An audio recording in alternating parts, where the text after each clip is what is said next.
It's been said that fiction is a projection of reality, that it's simply the conjuring of a novelist who expresses our deepest fears, ambitions, beliefs, and ideas into a tangible form, such as a book or film. The art of a period is usually a reflection of the period itself, and novelists routinely draw from real places, real events, real facts, and real issues of the day. But what if they drew from real people? Take your own life, for instance. Your life could easily be retold as anything from a comic book to a 19th century adventure film. Paintings, sculptures, songs, the works. Over and over again, the story of you is told. And as long as the context and settings were different enough from previous retellings, no one would notice. Well, almost no one. There are some who have noticed a pattern too frequent to be accident, too consistent to be coincidence, and too prevalent to ignore. A reoccurring theme, increasingly willing to unveil itself. The symbolism in question is that of a secret society known as the Illuminati, a group associated with black magic, Satanism, and believed by many to be behind much of humanity's bloody past and its ominous future. A group who commonly uses eyes, pyramids, suns, and snakes in its symbolism, and not shy about drawing imagery from the Bible and Egyptian mythology either. But to discover these symbols' meaning is hopeless by analyzing a single retelling. It's difficult to discover which parts of the retelling are literal, which are symbolic, and which ones were simply added to tweak the story far enough away from previous retellings. But if we instead concern ourselves with only the overlapping aspects of these stories, the meaning surrounding the symbolism becomes clearer. There is hardly a single soul who hasn't entertained the thought that Hollywood might be running out of stories. But maybe they're not running out of stories. Maybe they're running out of ways of telling the same story. Because if you were telling the life of just a few people repeatedly, that's exactly what would happen. When looking for the most blatant use of Masonic and Illuminist symbolism, one need only see The Man Who Would Be King. The Man Who Would Be King was released in 1975, but the short story that it's based on was written in 1888 by Rudyard Kipling. It's a story of two vagabond Englishmen, Peachy and Danny, played by Michael Caine and Sean Connery, who were considered to be criminals by the British Empire. So they hatch a plan to travel to a distant, primitive country intending on becoming kings and returning with all that country's treasure. After a long, perilous journey, they arrive to Kafiristan and initially met with hostility, but are slowly accepted as heroes as they conquer quote-unquote devils and people in neighboring villages. Eventually, Danny, played by Sean Connery, is mistaken for a divine being when a charm adorned with the Masonic compass and all-seeing eye is discovered around his neck. He rules all of Kafiristan for a short time. He also violates the contract he signed before arriving by taking a wife. Soon he begins to believe the lie that he's a god, and disaster befalls his kingdom. Peachy, played by Michael Caine, decides to take his half of the gold and return to England. But before he can, Danny is bitten at his wedding and revealed to be only human when he's seen bleeding. Eventually they're punished. Danny thrown into a canyon, and Peachy scarred and suffered for 1,000 years. This movie has parallels with the story of the Antichrist in both Christian and Islamic tradition. A man arrives claiming to be God, survives a fatal injury, performs false miracles, and eventually punished by being thrown into a pit. Even 7 trumpets are heard in the movie, while in the Bible, 7 trumpets signal 7 phases of the apocalypse. And the Muslims say the Antichrist will arrive out of Kafiristan, the same country mentioned in the movie. The Man Who Would Be King has an additional similarity when compared to the apocryphal Book of Enoch. The Book of Enoch's primary focus is the fallen angels from the Garden of Eden. The Book of Enoch contains 2 characters, Tamiaza and Azazel, which are listed among the leaders, and sound quite a bit like Danny and Peachy from the movie. In both cases, the 2 sign a contract and receive a gift that will make humans tremble. Both taught people how to make weapons and conduct themselves in war. And, just like in the Book of Enoch, Azazel is thrown into a pit in the middle of a desert, while his associate Tamiaza is burned. And similar to the serpent from the Garden of Eden, Danny tells the woman that she surely won't die, and then later is bruised in the face by her. Exactly like the serpent from the Book of Genesis, who tells Eve she won't die if she tastes the fruit, and then later, the serpent is told that the woman will one day bruise his face. One of the Man Who Would Be King's most blatant retellings can be found in Stargate. Stargate is about an ancient portal found in the desert. A group of soldiers who walk through the portal arrive to another world that resembles ancient Egypt. When they arrive, one of the group's members, Danny, played by James Spader, is discovered wearing a charm with the all-seeing eye, and soon learns that the local people have mistaken him for a representative of the Egyptian sun god Ra. Soon, the real Ra learns of the group's presence and begins to kill and capture them one by one, including Daniel, who is brought back to life by Ra. Eventually, the few remaining soldiers kill Ra and free the local people from his tyranny. Danny, the group's archaeologist, decides to take a wife and remain with the primitive people as a leader while his comrades return home. The similarities between Stargate and The Man Who Would Be King are too specific to be accident. Both have the same name, Daniel. I'm Daniel. And brother Daniel Dravert, which is I. Both were given a charm with the all-seeing eye on it before departure. I have something for you. Yeah. Take this. Both were mistaken for divine beings when discovered with the charm. The Eye of Ra. That's what saved us. Blimey. You think I'm a god? Both tried to be culturally sensitive. I don't think we should eat any food here. I don't know, they might consider that an insult. You dirty old brute. Different countries, different customs. Mustn't be prejudiced, Peachy. Well, we don't want to offend them now, do we, Daniel? Bloody heathens. Different countries, different customs. Mustn't be prejudiced, Danny. Both include a scene where the slave girl is rejected. No, you don't have to do that. Now wait a minute, Ducks. Daniel from The Man Who Would Be King survives a seemingly fatal wound, while Daniel from Stargate suffers a fatal wound and is brought back to life. Both decide to stay and take a local for a wife, while his partner insists on going back home. Do this? Yes, I'm sure. You gonna be alright? I'm gonna be alright. I ain't going, Peachy. What? You heard me. The two movies even contain similar scenes in landscape.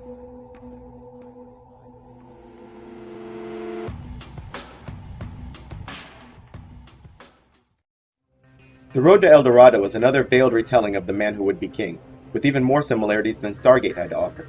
The Road to Eldorado is about two guys considered criminals by the Spanish Empire, but before the two are punished and imprisoned, they escape the transport boat and arrive by sea to a primitive land. Using a map as a guide, the two hatch a plan involving plunder of Eldorado, the city of gold. When the two arrive in Eldorado, they are mistaken for divine beings after performing a false miracle. They become the immediate rulers of Eldorado, the lost city of gold, and their plan to steal the city's gold moves forward with ease. But, similar to Danny from The Man Who Would Be King, one of the two quote-unquote gods is seen bleeding, and it becomes evident to the city's high priest that they aren't gods, but human. The high priest attempts to kill the two would-be kings, but fails and is himself killed.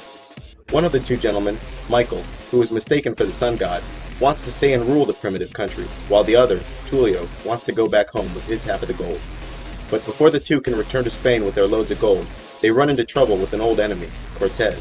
The two guys, Michael and Tulio, are finally forced to sacrifice their gold in order to escape. The Road to Eldorado contains several scenes that seem like cartoon copies of The Man Who Would Be King. Comparing the pair from The Man Who Would Be King and the pair from The Road to Eldorado isn't hard. Both are criminals. But both of you richly deserve to be in jail. I have your records before me. Both make a pact to stay away from women. She's whoa, she's trouble. Wait a minute. No, listen. We are partners. We're partners. We have a plan. Chell is off limits? Bravo! Chell is off limits. 2, that you and me will not, while this matter is being settled, look at any liquor, nor any woman, black, white, or brown. Both led by a map to a primitive country. Both hatch a plan involving plunder. New plan. We find the city of gold. We take the gold. Then we'll subvert that king. We'll seize his royal throne and loot the country 4 ways from Sunday. Both hold on to the tail of a horse. A prophecy surrounding the coming of both. As the prophecies foretold! Both mistaken for gods, and later laugh about it in a private setting. It's an entire city of suckers! They think I'm a god? Both perform false miracles. Both put an end to the high priest sacrifices. Stop! Hold on, laddiebuck! There'll be no execution of prisoners in this army. And now you will, of course, wish to have the losing team sacrifice. There will be no sacrifices. Not now, not ever.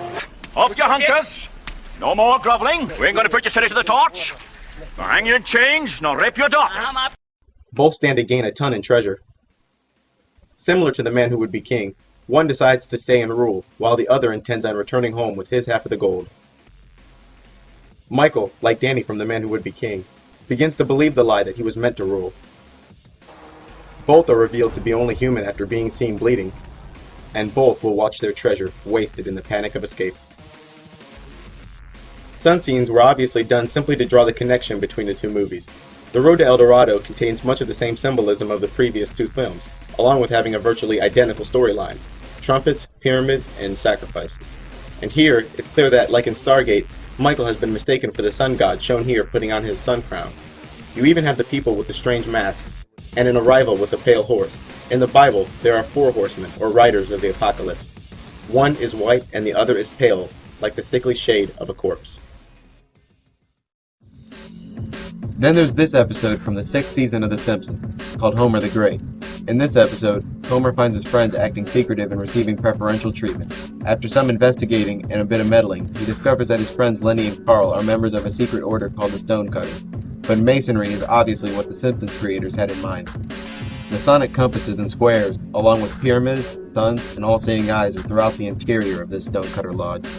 Homer then learns that Grandpa Simpson is a member, making Homer eligible for membership.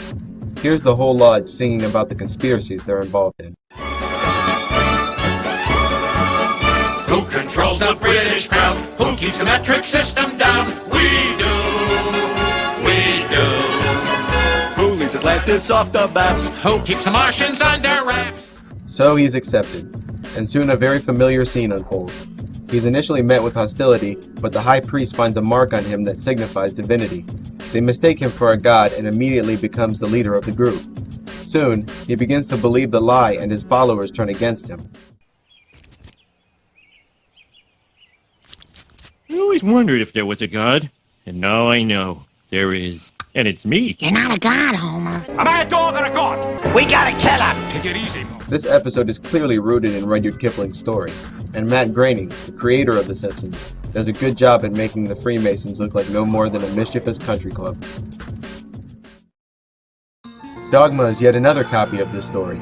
Dogma is about 2 angels who want to get into heaven regardless of the wishes of God, and another group who has been charged with stopping them. Upon arrival, both pairs begin punishing the wealthy. You and your board are idolaters. You are responsible for raising an icon which draws worship from the Lord. I don't believe in voodoo, but I do believe in this. He shall pay 22 cases of compensation of 4 cows to each wife. Both are unable to consume alcohol. Inebriated. Loki tells God he quits, which ruins it for the rest of us, because from that day forward, God decreed that angels could no longer imbibe alcohol. Contract. Tell His Highness we've given up strong drink. Both met in the army. How'd you meet? We were stationed together. Last time Danny and me came through the Khyber Pass, we fought our way, yard by bloody yard, and General Bobs called us heroes afterwards. Both suffered for 1,000 years. To accomplish here. You too know what it feels like to be cast aside. You've only dealt with the pain a few years. I've dealt with it for a millennia. 3 summers and 1,000 years ago. Both are seen bleeding. And as usual, one angel wants to stay while the other wants to go back home. I'm going back to Wisconsin. We're going home, Loki. And no one, not you, not even the Almighty himself, is gonna make that otherwise.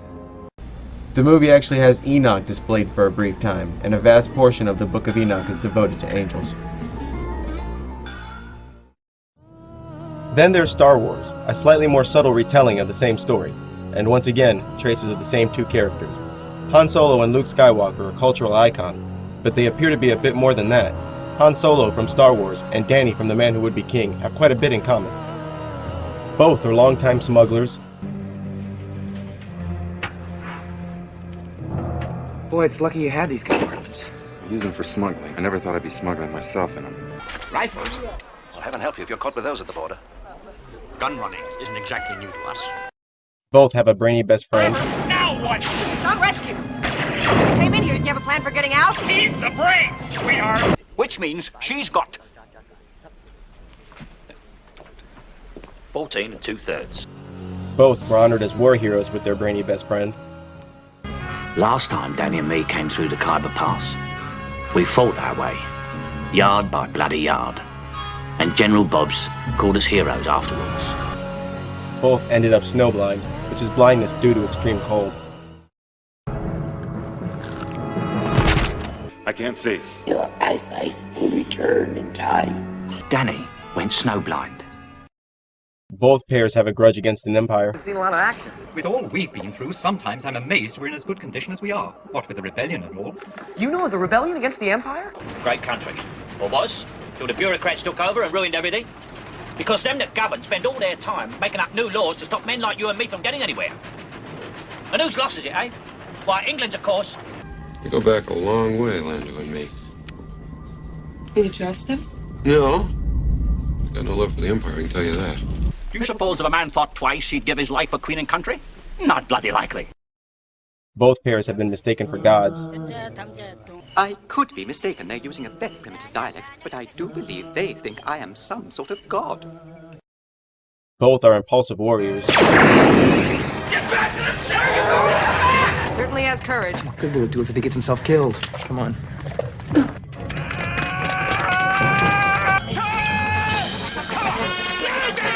And what, may I ask, did you think you were playing at? Charging the enemy single-handed? And even though there's no good reason to threaten someone with 1,000 years of torture, since humans don't live beyond 130, they are still both threatened with 1,000 years of suffering. You will therefore be taken to the Dune Sea and cast into the pit of Carcoon, the nesting place of the all-powerful Sarlacc. Doesn't sound so bad.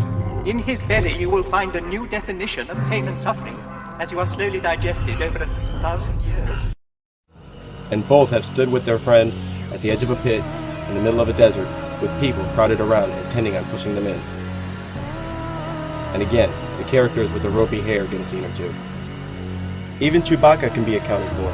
According to Muslim tradition, like Han Solo, the Antichrist is friends with a furry creature who's so furry one could not tell its front from its back. This furry creature identified itself as Al-Jassasi, which is Arabic for the assassin. Jesus Christ also makes an appearance in Star Wars as Anakin Skywalker, aka Darth Vader. Darth Vader, the infamous villain from Star Wars, was originally named Anakin Skywalker, and his life bears many similarities to the life of Jesus Christ. He was immaculately conceived. Who was his father? There was no father. I carried him, I gave birth, I raised him.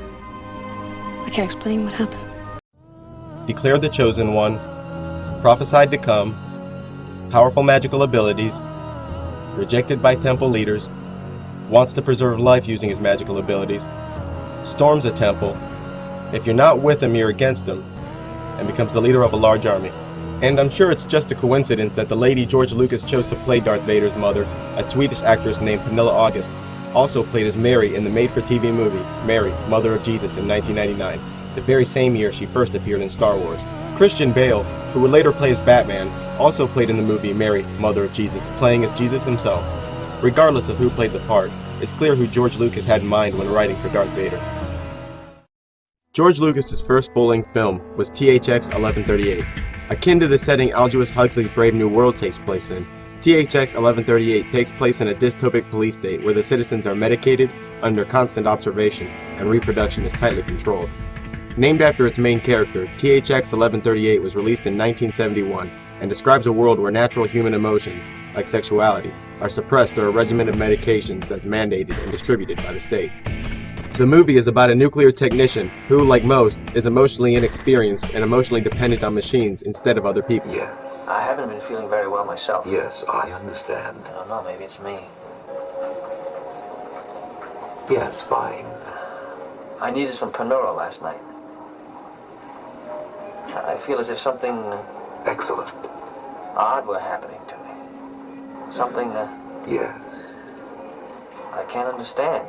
Could you be more specific? His roommate and future lover begin substituting his medication so that he, like her, will begin feeling emotions the medications are designed to inhibit. They begin a love affair and are arrested because of it. She ends up dead, while he is sent to detention. He meets up with a couple of idiots and eventually escapes. The world described in the film is exactly the goal of the New World Order. For example, here's an excerpt from an interview of Aldous Huxley regarding his novel Brave New World. But simply because the Brave New World pattern is probably a good deal more efficient than the other. But if you can get people to consent to the state of affairs in which they are living, the state of servitude, the state of being, well, it seems to me that the nature of the ultimate revolution with which we are now faced is precisely this, that we are in process of developing a whole series of techniques which will enable the controlling oligarchy, who have always existed and presumably always will exist, to get people actually to love their servitude. People can be made to enjoy a state of affairs which, by any decent standard, they ought not to enjoy. THX 1138 is very revealing, has decent special effects, and is very boring. So boring, in fact, that even those with good taste will find the car chase at the end refreshing. George Lucas both wrote and directed this movie. That brings us to part-time billionaire, part-time vigilante, full-time vampire, Batman. And like a lot of other movies, Batman has more to it than it seems. In Batman, the strongest reference point is the very well-known fictional character called the Joker. In 1989's Batman with Michael Keaton, the Joker was played by Jack Nicholson, and in The Dark Knight, the Joker was played by the now-deceased Heath Ledger. Repeatedly, the writers make it clear who they had in mind while writing the Joker script. Here's one of the cards the Joker passes out during his crime spree. A card he gives out more than once has what obviously is a devil on it. And in this scene, we see a number of cards. There's the devil card again, then what appears to be a red horse with horns drawn in a dragon-like motif, then two dragons intertwined. Throughout The Dark Knight, Heath Ledger persists on licking his lips and rapidly extending his tongue, like a snake. Now here's Revelation, chapter 12, verse 9. And the great dragon was cast out, that old serpent, called the devil, and Satan, which deceiveth the whole world. He was cast out into the earth, and his angels were cast out with him. So he's the dragon, that old serpent, called the devil. And by the end, just in case there was any lingering doubt, the Joker proceeds to build a pyramidal mountain of cash and puts a criminal on top.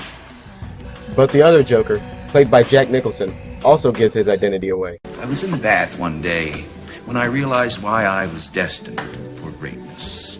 You ever dance with the devil in the pale moonlight?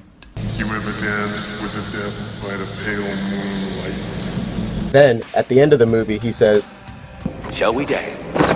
And then you see Vicky Vale and the Joker dancing together in the pale moonlight. Just another clue. Even the Riddler drops hints that he is in fact an old foe. I see that sparkle in your left eye.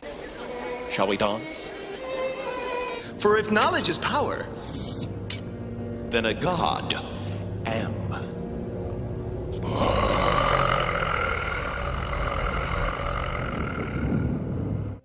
Batman himself has some strange characteristics. His attributes are rumored to be similar to the classical vampire. He can apparently disappear and reappear. And Gordon, played by Gary Oldman, makes it clear that he has a history of disappearing and reappearing. How are you gonna back him? He does that. You know how to disappear. We can teach you to become truly invisible. Invisible? The things they say about him. Can he really fly? I heard he can disappear.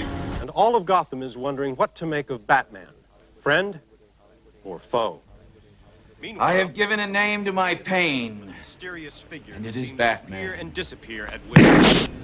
In The Dark Knight, this is left as only a hint, but in 1989's Batman, the hint is a little heavier. In that Batman, Batman was rumored to be a vampire that drank blood. I heard the bat got him. The bat? Oh man, give me a break, will you? 5 stories straight down. There wasn't no blood in the body. I don't know, let me guess. Giant, menacing, supernatural form. Kind of like a bat. They say he can't be killed. They say he drinks blood. They say...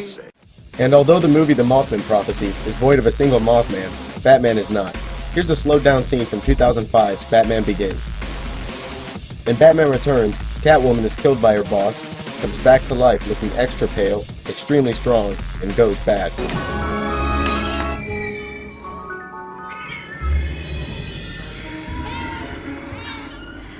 And Penguin, who runs the Red Triangle Gang, declares war on Gotham's firstborn. It's time.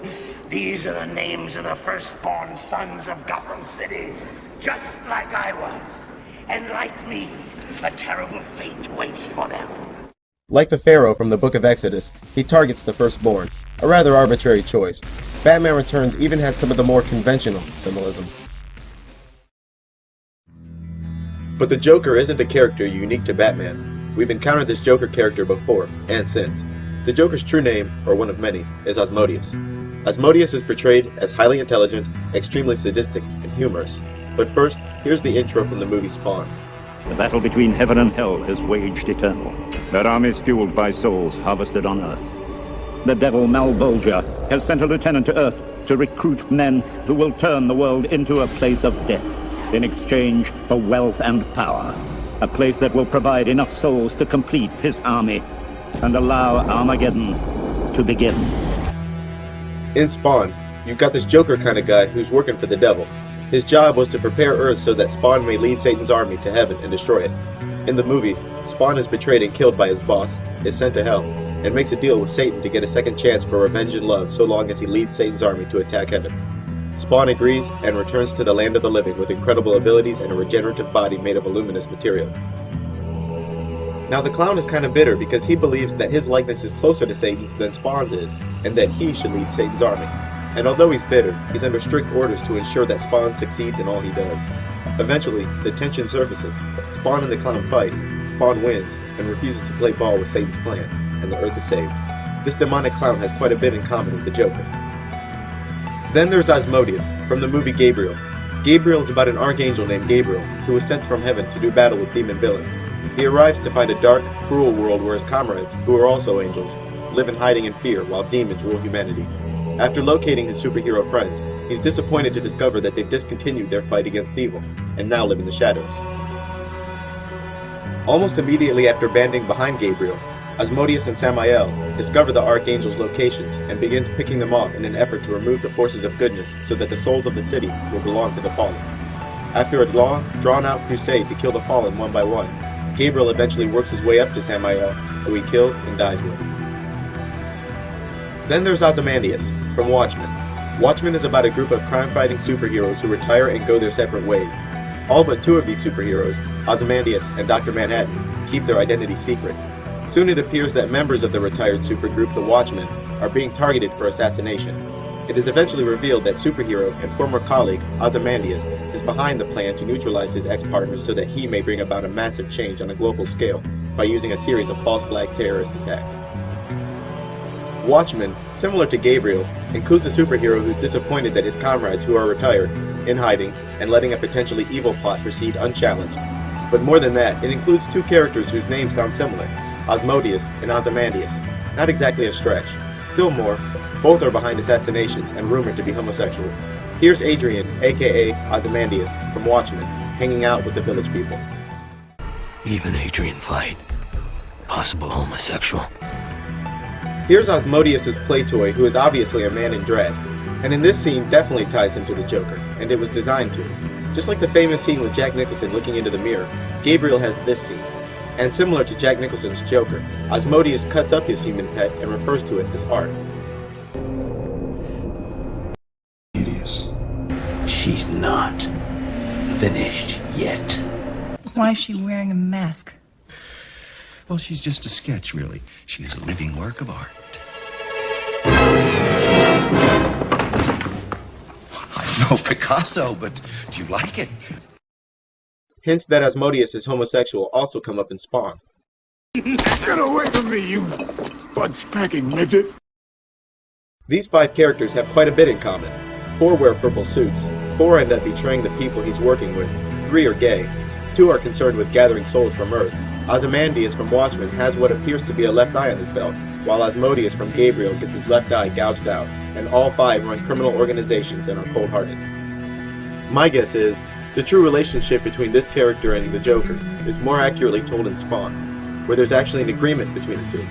The Joker's most common role is to corrupt this main character by provoking him into making bad choices, rather than killing him. And even though Asmodeus recognizes Gabriel as an enemy angel, rather than fight him, he instead tries to corrupt him, and does so because he's under orders to do so.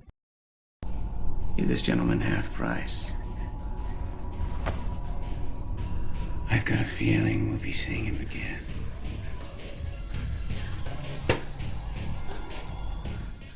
Watchmen and Gabriel also have another character in common, Moloch, complete with odd-shaped ears, bald heads, and both working for the bad guys. Moloch was an ancient Canaanite god who was mentioned in the Bible as a pagan god whose followers would sacrifice their children to by throwing them in fire. Today, members of the Bohemian Grove gather to reenact this ancient ritual by burning a human in effigy. So who is Asmodeus? Asmodeus is mentioned in both the Hebrew Talmud and the Book of Tobit. He is considered to be one of the princes of hell, whose cardinal sin is lust, and he reportedly twists people's sexual desires. In the Talmud, he's even depicted as a humorous fellow who marries Lilith, another character in Gabriel. In Watchmen, Ozymandias runs a company called Pyramid International, and in the movie, creates a new world order by uniting the nations against Dr. Manhattan. But in the graphic novel, the crisis Ozymandias uses to unite the nations is a fake alien invasion. By the end, Ozymandias, who is obsessed with all things Egyptian, succeeds in his conspiracy, which results in world peace. Watchmen includes yet another character of Illuminati significance, Ra, the sun god, aka Dr. Manhattan. Dr. Manhattan, who chills out at the Rockefeller Military Research Center, is repeatedly connected to the sun god Ra, and similar to Ra, the sun god from Egyptian mythology, Dr. Manhattan turns his back on humanity and leaves Earth, and humanity turns against him. So Dr. Manhattan retreats to Mars and constructs a flying machine that looks like the sun no matter which direction you're looking at it. Here's Ra, written out in Egyptian hieroglyphs. Notice the sun symbol, here. Now look at the symbol on Dr. Manhattan's forehead. This Egyptian symbol designates the sun. It's also worth noting that Ozymandias, Manhattan's buddy, has a belt adorned with the Eye of Ra. Even our old super friend, the reluctant Batman, shows up in Watchmen. More so than the graphic novel, the movie contains one of the biggest ripoffs of all time, the Night Owl 2, aka Batman, the Dark Knight. Daddy left him a pile of cash, an alter ego he and everybody else is afraid of, advanced gadgets and vigilante doodads in his basement, and some scenes are just plain insulting. Watchmen are an obvious reference to the Watchers, spoke about in the Bible, Book of Enoch, and numerous other texts as being beings who were sent to guide and protect mankind, but eventually go bad. Watchmen caters to conspiracy theorists. It includes pyramids, a new world order, Rockefeller Military Research Center where the sun god hangs out, a grassy knoll, Moloch, and a character called Mothman. In much of Alan Moore's work, the authorities are often more corrupt than the criminals. Masonic and Illuminist imagery is also common in his work. Watchmen is even capable of making double-thinkers out of the 9/11 aware by providing a reasonable excuse to use the false flag terror option. False flag terrorism is when a terrorist attack is conducted against one's own country or someone else's and is blamed on an innocent party. Adapted from the comic book, Hellboy is about a character named Hellboy, who's half human and half demon. He works for a group called the BPRD, which is the Bureau for Paranormal Research and Defense. The BPRD is a super-secret branch of the government involved with protecting the public against monsters and other paranormal threats. Hellboy came out of a portal from hell back during World War II, and was raised by his adopted father, Trevor Broom. Hellboy has many attributes of the Antichrist. First, numerous mentions of him having been sent from hell to destroy Earth and usher in the apocalypse. Demon, born from a womb of shadows, sent to destroy their world, and you still believe you belong. Second, Hellboy's quote-unquote true name was Anung Un Rama, which means the Beast of the Apocalypse. The Antichrist is commonly referred to as the Beast or the Beast of the Sea in the Bible, and when told that his true name is inscribed on the chains that hold him, your true name is inscribed around the locks that hold you. All you can see are sixes. Sixes everywhere. 3 sixes in a row, or 666, is referred to in the Bible as the mark of the beast and is associated with the Antichrist. Like the Antichrist from the Bible, Hellboy suffers a fatal wound and is healed. In Hellboy's case, he's healed by a dark angel with eyes all over him. This malevolent character heals Hellboy's fatal wound and warns that it's Hellboy's destiny to bring about the end of the world. But you should know, it is his destiny to bring about destruction of the earth. According to Islamic tradition, Hellboy is further connected to the Antichrist. One of Islam's narrations includes a testimony of Tamim Dari from the Hadith of Fatima, where he arrived shipwrecked on an island and encountered the Antichrist, which the Muslims call Dajjal. They landed on the island, where they were met by a beast who was so hairy they could not tell its front from its back. It said, "I am Al-Jassasa." It said, "O people, go to this man in the monastery, for he is very eager to know about you." We quickly went to the monastery. There we found a huge man with his hands tied up to his neck and with iron shackles between his legs up to his ankles. In the same Islamic text, the Antichrist is further described as being large with red complexion and one-eyed. Then I turned around and saw another man with a huge body, red complexion, curly hair, and one eye. His other eye looked like a floating grape. And here we see Hellboy, extremely muscular, red complexion, dubbed the Beast of the Apocalypse, chained up in what appears to be a church or a cathedral. Hellboy also has roots in Egyptian mythology. The first Hellboy film sounds a bit like the story of Osiris, Anubis, and Set. According to Egyptian myth, Anubis is Set's son, but adopted by Osiris. Anubis is the god of the dead, usually depicted as a jackal-headed man. Set kills Osiris like Rasputin kills Trevor Broom, and tells Hellboy that he is his father. Child. All grown up, I see. That voice. It was the first lullaby you ever heard, my son. And as you would expect from the god of the dead, Hellboy practices necromancy and is capable of reanimating dead corpses. The Muslims also claim that the Antichrist practices necromancy. Necromancy is enlisting the assistance of, or communicating with, the dead. And Hellboy 2 seems to include the Egyptian gods Nut, Geb, and the sun god. Here's the intro to Hellboy 2. The blood of many an elf, ogre, and goblin was spilled in their war with man. And King Balor, the one-armed king of Elfland, watched the slaughter in dread and despair. The master of the goblin blacksmiths offered to build the king a golden mechanical army. Build me this army, the king said. The golden army had no remorse, and King Balor's heart grew heavy with regret.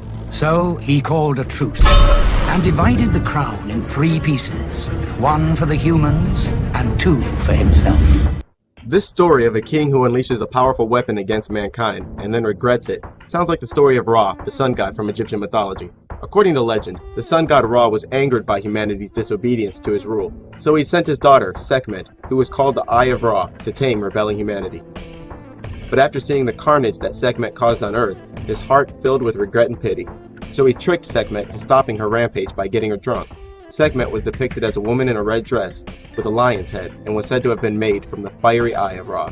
Sekhmet went by such flattering titles as the Eye of Ra, the Scarlet Lady, the Lady of Flame, and the Lady of Slaughter. The Egyptian gods Geb and Nut also appear in Hellboy 2 as Prince and Princess Nuana. In ancient tales, Geb and Nut were twins and also married. This union angered Ra and commanded his son and their father, Shu, shown here, to see to it that the two remain separate. In this scene, the brother and sister act as if they also have a sexual relationship.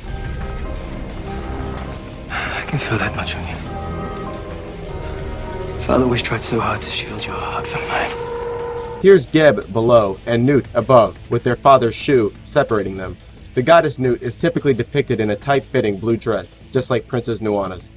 Geb, the god of the earth, is typically depicted with leaves, and here's Prince Nuana standing in front of what appears to be foliage. Even our old friend Asmodeus makes an appearance as Karl Cronin, who, in the movie, is Hitler's top assassin and head of the Thule Occult Society. Forget what you think you know. Vampires exist. Blade, brought to you by Amun-Ra Films, has a similar theme to Hellboy. A bit more than a theme, in fact. Blade is about a character called Blade, played by Wesley Snipes, who is half human and half vampire. He works for a small, secret group of vampire hunters. Standing against him, a vast conspiracy of vampires who are out to kill him and subdue humanity. The first Blade film sounds like the first Hellboy film, the story of Set, Osiris, and Anubis. Blade, who was essentially adopted by a man named Whistler at a young age, does not drink human blood like his vampire contemporaries, but subdues his thirst with feel-good juice he buys from a guy with an all-seeing eye shaved into his head. Blade, as Anubis, was adopted by Osiris, but was fathered by Set and mothered by Nephthys, Set's wife. Here, Blade finds himself in a room with his mother and a character called Frost. You spent your whole life looking for the vampire who bit your mother. Well, here I am. Frost kills Whistler just like Set kills Osiris. Blade also includes the always essential Asmodeus and Lilith. This 3-pack of 2 male villains and 1 female or extremely effeminate villain is quite common. Blade and Hellboy themselves have quite a bit in common. Both are in secret agencies that hunt monsters. Both are half human, half something else. Both hunt their own kind. Both need an escort at all times. Both prefer violence rather to negotiation. Both adopted fathers have cancer, and both are referred to as the Key and Chosen Ones. And in both movies, the main villain intends on capturing him rather than killing him so that he may bring forth a powerful and evil god. And just like Blade 1 and Hellboy 1 resemble each other, Blade 2 and Hellboy 2 follow suit. In Blade 2, the main villain is a guy called Nomak, played by Luke Goss. Nomak's sister, who works for Vampire Nation, teams up with Blade to hunt and kill Nomak. Nomak has many characteristics of Hellboy's Prince Nuada, aka Geb. Both start off in the sewers, both are referred to as princes, both are exceedingly powerful, both are ordered dead by their father, both fathers are connected to the exact same sun symbolism, both kill their father, both fathers become solid objects as they shatter and die. Both attempt to form an alliance, both played by the same actor, Luke Goss, and, after an extended battle, both die at the same time on the same day as their sister. Even Blade's assistant is seen wearing a shirt that says BPRD, the Bureau of Paranormal Research and Defense, the very same agency and very same symbol from Hellboy. And similar to Anubis and Osiris, his adopted father, Blade finds and helps bring back to life Whistler, who apparently suffered a fatal injury. Like Egyptian mythology where Osiris is killed by Set, comes back with the help of Anubis, lives a short while, then is killed again. In Blade 3, the vampires are working overtime to find and awaken a sleeping god, Dagon or Drake. There's a couple scenes that connect him to the sun god, and to the all-seeing eye. And he tells a fellow vampire, Donna Katalos, to take off her cross. Why do you wear that symbol? Take it off. Why? I will make you a better one. Here's a quick bio on Drake. Dracula's only one of the names he's gone by. The Babylonians worshipped him as Dagon, and now they call him Drake.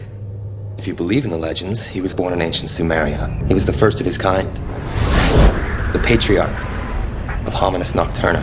He was born perfect. And just like the great white shark, this guy has never had to evolve. Forget the movies, forget the books, there's no happy ending with this guy. He's been there, moving behind the scenes, cutting a bloody path through the ages, until suddenly he up and disappeared. I've been called many things over many lifetimes. Ra, Krishna, Yahweh. Ever since the world found out about mutants, there have been secret societies who see them as some kind of second coming or sign of God. They believe that tens of thousands of years ago, an ancient being was born, the world's first mutant. Wherever this being was, he always had 4 followers he would imbue with power. Like the 4 horsemen of the apocalypse. You got that one from the Bible. Or the Bible got it from him. You are all my children, and you're lost because you follow blind leaders. But I am here now. I'm here for you.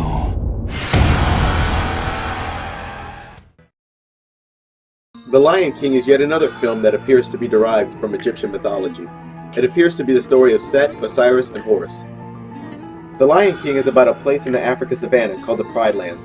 Populated by every sort of creature in peace and prosperity, the Pride Lands is ruled over by a lion named Mufasa. Then you have his brother, Scar, who is jealous of Mufasa's popularity. He eventually hatches a plan to get Mufasa and his son Simba killed so that he may rule the Pride Lands. His plan partly succeeds as Mufasa is trampled to death, and his son and heir to the throne, Simba, hides in exile. Scar, now the ruler of the Pride Lands, merges it with his own kingdom of hyenas. Scar's reign soon becomes a failure as disaster and famine strike the Pride Lands. Simba, now older, returns to the Pride Lands, has a massive battle with Scar, and reclaims the throne. This is exactly the story of the Egyptian gods Set, Osiris, and Horus. Osiris was a ruler of Lower Egypt during a time of peace, prosperity, and justice. His jealous brother Set ruled Upper Egypt and hated Osiris's rule and popularity. Set is the Egyptian god of chaos, storms, and evil. Egyptian mythology is terribly inconsistent from text to text, Set being among the few exceptions. He's universally considered dark and evil. In this song, Be Prepared, Scar's lair looks increasingly like hell. So prepare for the coup of the century. Be prepared for the murkiest scam. Meticulous planning, tenacity spanning, decades of denial. Set soon conspires to kill his brother Osiris in a remote place with no witnesses, just as Scar did. But Set only partially succeeds, because Horus, the son of Osiris, was still alive and fled into hiding. Set merges Upper and Lower Egypt and begins ruling them both, and brings both to failure. Eventually, Horus returns. A great battle ensues where Horus's eye is injured by Set. and alas, Horus defeats him. Some Egyptian texts even claim Set had Osiris trampled to death, just as Mufasa and Whistler were. Tomb Raider, starring Angelina Jolie, shown here zooming out from the right eye, is basically the chronicles of a female Indiana Jones. The first Tomb Raider contains the rather overt Illuminati symbolism. The people of the light built a great city in this crater where they worshipped the triangle for its ability to control time. It gave its possessor a power that could be used for good or great evil. Their abuse of this power led to the destruction of the city. To be sure no man would ever again wield this power, they split the triangle into two pieces and hid them at opposite ends of the earth. For the secret society known as the Illuminati, devious, dangerous men who seek to fulfill an ancient prophecy by reuniting the two halves and attaining the triangle's awesome and terrible powers. In Hellboy 2, the unstoppable weapon was Sekhmet, the Eye of Ra, who was so dangerous and powerful that control of it was split into three pieces. In Tomb Raider, it's the Triangle of Light, sporting an all-seeing eye, and that was so dangerous and powerful that control of it was split into three pieces. The all-seeing eye, portrayed as a non-sentient ultimate weapon, is quite common. Tomb Raider has traces of yet another familiar story, the story of Set, Osiris, and Horus, with Lara as a female Horus. In legend, Set kills Osiris in a remote place with no witnesses, like Lara Croft's father was killed, and as usual, Set is attempting to reach godhood. At the end, the final battle of who would rule between Horus and Set, Lara Croft and Manfred Powell race to the top of a pyramid. Like Lion King, Horus is victorious.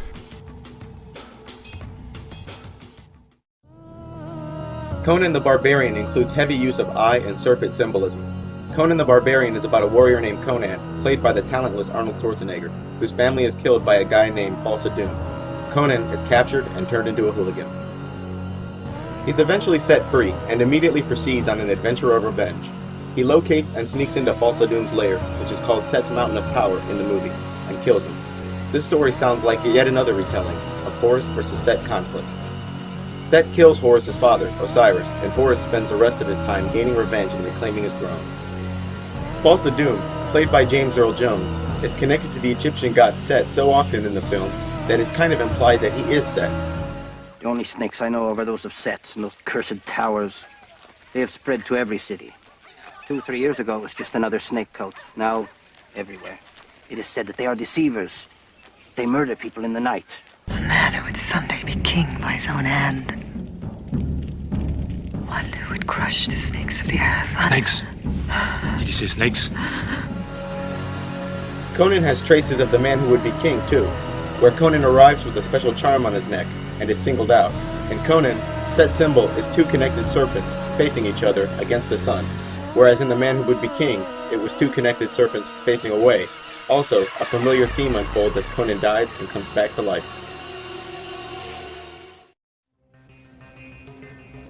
The general characteristics of the Antichrist in film is as follows. He's mistaken for a god, egocentric and vain, insensitive with bad people skills, uses violence as a solution, dies or suffers a severe injury. He may have a past life because of having died and come back. A moral failure in a cave, or made stronger in a cave, and goes bad. Very powerful, an excellent warrior.